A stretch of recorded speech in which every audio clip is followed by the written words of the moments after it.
sebagai presiden kah, atau pejabat publik seperti gubernur, bahkan menteri agama misalnya, yang harus berinteraksi secara sosial, tidak mengkhususkan karena ibadahnya atau dan hal-hal terkait itu, maka di sisi ini dia boleh diperkenankan mengucapkan dengan membawa nama jabatannya.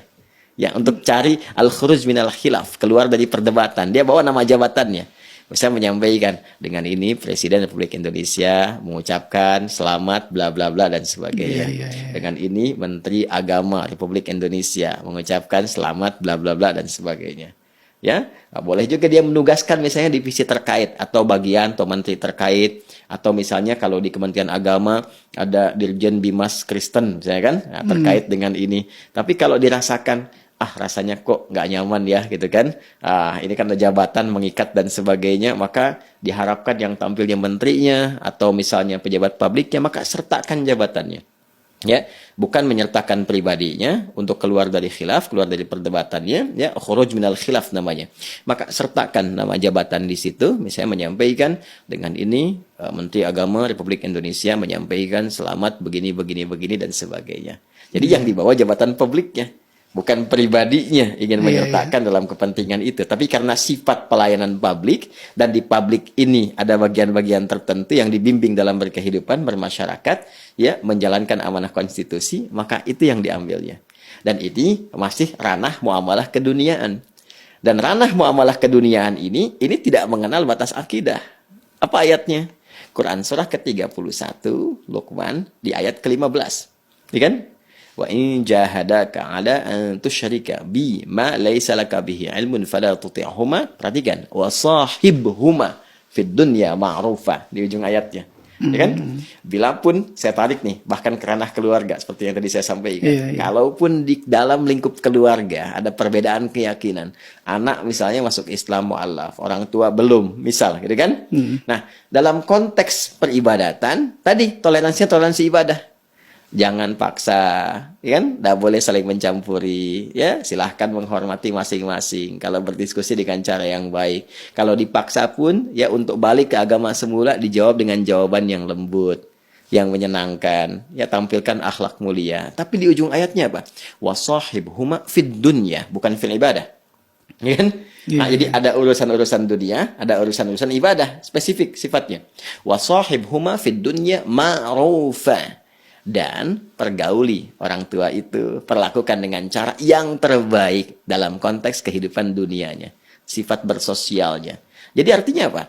Perbedaan agama tidak menghalangi seorang anak untuk berbakti kepada kedua orang tuanya dalam konteks kehidupan dunia. Kalau ditarik lagi ke tingkat yang lebih tinggi dalam konteks kehidupan berbangsa, bernegara, perbedaan agama tidak boleh menghalangi pejabat publik untuk bersikap adil dan melayani masyarakatnya. Betul. Ya, jadi ini keadilan ini kemudian yang ditampilkan ketika ada perayaan A, perayaan B di umat A, umat B, dia boleh kemudian dengan jabatan yang melekatnya, bukan karena pribadinya, karena jabatan melekatnya.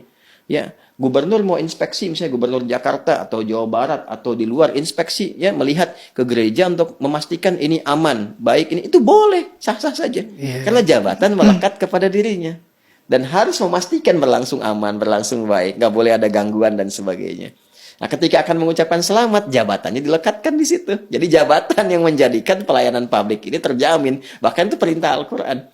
Ya, bukan pribadinya yang ingin menyampaikan itu, tapi lebih kepada jabatan yang melekat. Bisa dibedakan. Wasahibhuma fid dunya, dikaitan dengan itu. Nah, anak pun, ya kan, mungkin ada pertanyaan lagi, boleh nggak ngasih hadiah? Itu dia. Kunjungan ke rumah dan sebagainya. Nah, ini di sini khuruj minal khilaf lagi, keluar dari perdebatan, bisa diatur waktunya untuk menyesuaikan. Misal, kan karena tadi kebolehannya diikat dengan konteks berhubungan sosial, keduniaan, bukan spesifik ke agama, maka yang pertama kali dilakukan misalnya tidak harus bersamaan waktu.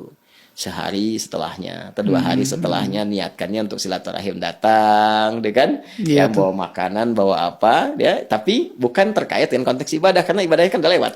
Tanggal 25 kan, dia datang tanggal 26. Dia datang tanggal misalnya 27 gitu kan. Dan kaitan-kaitan yang tidak erat langsung tersambung dengan ibadah. Nah, itu keluar dari konteks perdebatan, konteks khilaf, hal yang tidak mungkin menyenangkan karena nggak semua orang bisa memahami konsepsi ini. Kan? Dan memang kalau memuaskan manusia itu nggak akan pernah merasa puas gitu. Karena semua kan punya tinjauan berbeda. Iya, iya. Tapi ini indah loh konsep toleransinya. Iya, iya. Ya, kita membiarkan, kan? Kemudian di sini tidak ada unsur-unsur yang berbeda antara suasana hati dengan lisan. Kan Islam itu menjaga kejujuran, menjaga kemuliaan, kebenaran. Kan tidak benar kalau orang berkata di lisan tapi hati mengingkari. Itu kan ada sifat munafik, tidak sesuai antara lisan dengan hati. Tadi yang saya katakan demikian. Iya. Apa mau misalnya Mas Dik saya katakan, selamat ya Mas Dik ya, kan? Oh, sudah mendapatkan anak sekian ya, dan mereka pintar-pintar, tapi di hati mengatakan tapi bohong ya.